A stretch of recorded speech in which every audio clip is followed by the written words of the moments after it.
Nurse talk is getting pretty toxic, and I saw a video about the whole nursing shortage situation saying that two truths can be true at one time, and I completely agree. The creator who originally said, hey, like, nurses are joining for the aesthetic, I don't really know much about joining for the aesthetic, but I think a lot of younger generation, and this isn't for nursing alone, I think what's happening, there is a lack of empathy across the board for all jobs, not just nurse. There was one time I walked into work and I started crying immediately.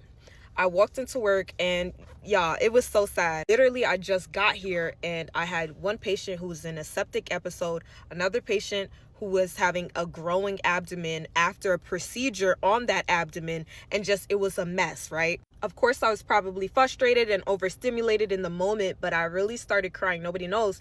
I really started crying because what I saw was, it's almost 7 o'clock.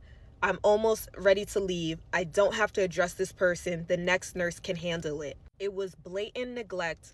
A code that's not because you didn't want to call the code sepsis and you didn't want to be the primary nurse during the code. Like, you just ignored it and passed it on to the next nurse, which was me in that situation. And like I said in the beginning, two things can be true at one time. There is so much that nurses go through mentally and physically. We can't say that nurses don't deserve to be paid well, when I'm not gonna lie, y'all, the shit that nurses go through, sometimes it's unrealistic.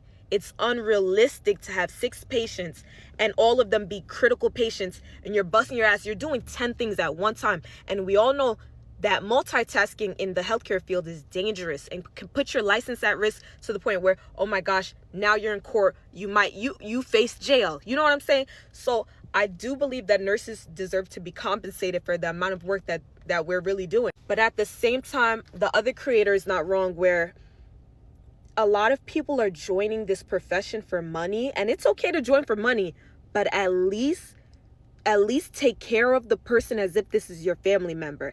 At least respect someone else's livelihood. There is no problem with saying I joined this job because I needed a stable income. You know how many people do that? But there is a problem with joining a job and knowing that you do not care about the well-being of the people you're taking care of.